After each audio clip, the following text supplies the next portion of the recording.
Hello and welcome to Containment Breach 3-Minute Meets.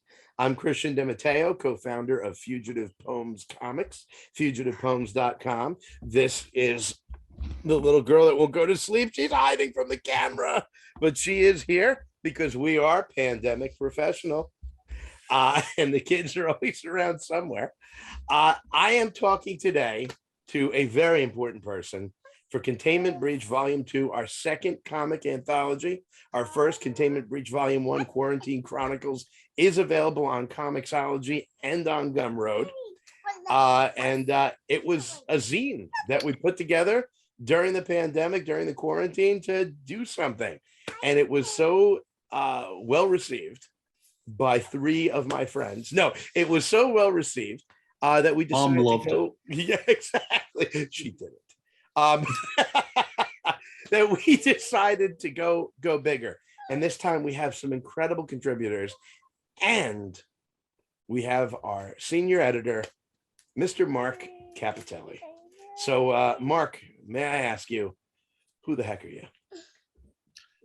Well, I don't even know anymore, but I am Mark Capitelli, a lifelong comic lover of all kinds of comics. You know, I always hate saying comic book because you always picture somebody in tights and a cape, but there's so much else out there. And that's why I was particularly happy to be a part of Fugitive Poems. It'd help if I could say my company's name. But yeah, I mean, I love underground stuff. I love punk kind of stuff. I love cyberpunk kind of stuff. I love mythology. I love everything that you see in these books. I have a, oh, do you want to say something? Way back in the day, when I was into tights, not comics, just wearing tights all the time. Dark times. Very neon times, actually. No, when I mean, my favorite superhero is Spider-Man, and I loved him, a Marvel guy through and through. DC got some great stuff. I'm all Swamp Thing, Team Swamp Thing. But Mark hands me Love. I've got it right up there. Love and Rockets. I mean, I was young, and here we are, and Mark's young too, and he already had jumped over to this other. Tell me about what connected. Tell us what Love and Rockets is and what connected you to it. Well, what connected me to it was the communism and bisexuality. I'm joking. No, that's why they it was one of those back in the day, not anymore, but back in the day, you kind of had to hide that book series in your bedroom because people would, if that were familiar with it, might get the wrong idea about you. But I love those books. I absolutely do. I couldn't even exactly tell you why. I loved when they would go off on the tangents in space, and with the UFOs and stuff like that. Homemade in Mexico, of course, and just life in their little village and everything. And wow, it's been a while since I've read them. The name escapes me, but it was just something where that book, more than many others, kind of made me realize just how you could blur the lines and do something truly different, because it harkens back to those 50s romance comic books, like Katie Keene and all those things that your mom said she read at one point, but edgy and hard. And I don't remember Katie Keene ever getting the butt of a rifle in her face, but in Love and Rockets, you're going to see that kind of thing. It was at times very visceral and very heart-wrenching, but it was the humanity of it that I think really kind of hooked me. I felt like I was reading something real, even though it absolutely was not real, not even attempting to be realistic. It was something extraordinarily real to me. And that kind of opened a whole new world in what I found entertaining. And really, I feel a lot of the modern artists have kind of followed in that suit. I kind of hear the echoes of Love and Rockets and things like Saga in I mean, really countless things. I can't even list them all. I think everybody who reads knows what I mean. It was a turning point for comics, and I guess a turning point for me too. So I'm glad you enjoyed it. Brian K. Vaughan, I mean, whatever astounding absurdist idea he's come up with, it's about humanity. Yeah. All of it is about why the last man as an extreme way of studying that. Ex Machina, We Stand on Guard, everything that he has put out, everything, it really is just examining aspects of what it is to be human, or as Sister Ann Denise Brennan, dear friend of ours, former college professor of mine, would say, the human condition. It's all about the human condition. I find my human condition getting achier by the day. But my mother, by the way, was in Italy reading Diabolique, just for the record, and Dylan Dog,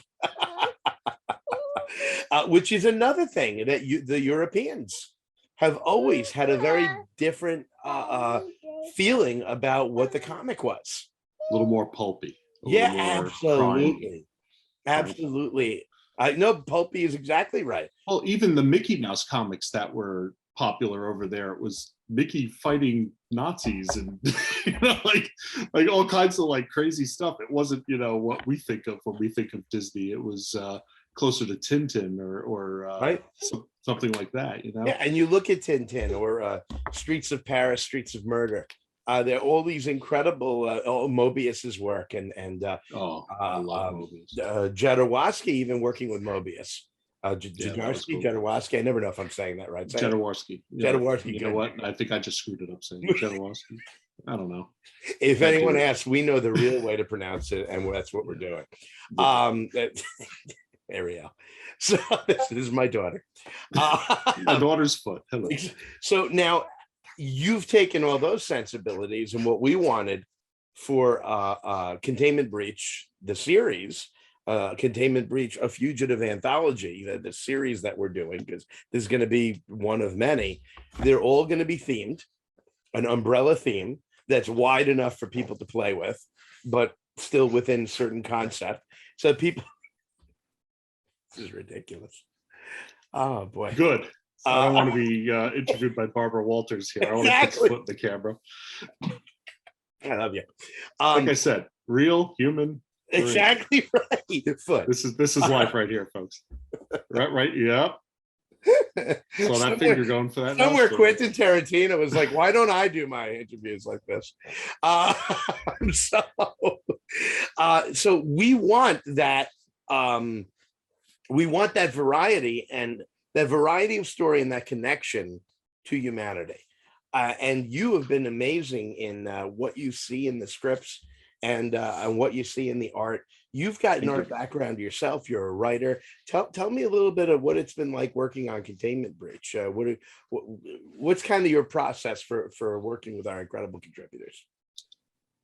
Well, I mean, I approach it very open-mindedly at first. I always kind of felt like, when you were reading an issue of Heavy Metal or something, if you came into it expecting to see something, you'd always be disappointed. And if you came into it open-minded and just like, I'm along for the ride with this. Let's see. Oh, what's that? A giant talking toad? Awesome. Let's just move along with this. And when you approach art in that sense, where it's, here I am taking, I always feel like it's just the right way to begin. Once you've made that journey, then you kind of evaluate in hindsight and you go, okay, was it fun? Yeah. What could it have been a little better? Could it have been a little worse? And that's honestly the same way I do the editing. I'm along for the ride. I reserve all judgment. I get through to that last panel, kind of soak it in, look it all over again, and I go, all right, does this all make sense? Does this all follow? Does this all, reflect a certain attitude from that was in the script? Because I'm also reading the scripts. Is what the writer's saying coming through in the art? Is the artist kind of doing something different with it? Maybe compensating for something in a good way? But Heavy Metal, man, it got a little crazy sometimes. Anyway, the bottom line is just, I approach it open-minded, and then I guess my mind starts to narrow down quite a bit, that it's okay, I really need to see this, and this is great, but How come his face is one way in this panel and another way in that? And I think of it, I guess, almost like a cartoon or a movie, you know, and it follows that line. And if I see something out of place, then it kind of sticks out like a sore thumb, and it becomes something that I want to address with the artist or the writer. So far, and you know, I am just kind of starting in here on issue 2, but so far, I think the talent, the raw talent we have is just absolutely fantastic. I was blown away. I was taken completely off guard by how beautiful some of these pages look, many of these pages. And so just one more delight there is being a part of that and watching that come together and going, oh wow, we're actually turning out something of that similar quality to, you know, a heavy metal or one of those cool little underground comics, some little zine that you'd see in a record store that, you know, was okay, but, you know, not that great. Well, ours is actually great, but could also belong on that record store shelf. So, you know. That's, we went for zine with Containment Breach 1 because we were playing around and trying something. And we want to keep, this is a full comic anthology, but we want to keep that zine, that heavy metal, that out there feeling. You said something that I've been stuck on since you said it. I honestly haven't heard most of what you've said. I drift in and out. No, there's something you said that I'm used to that. I've been married 14 years. I'm used to that. And you've known me. Wait, 15. Oh, geez. Delete, edit. And you've known me for a couple of years too.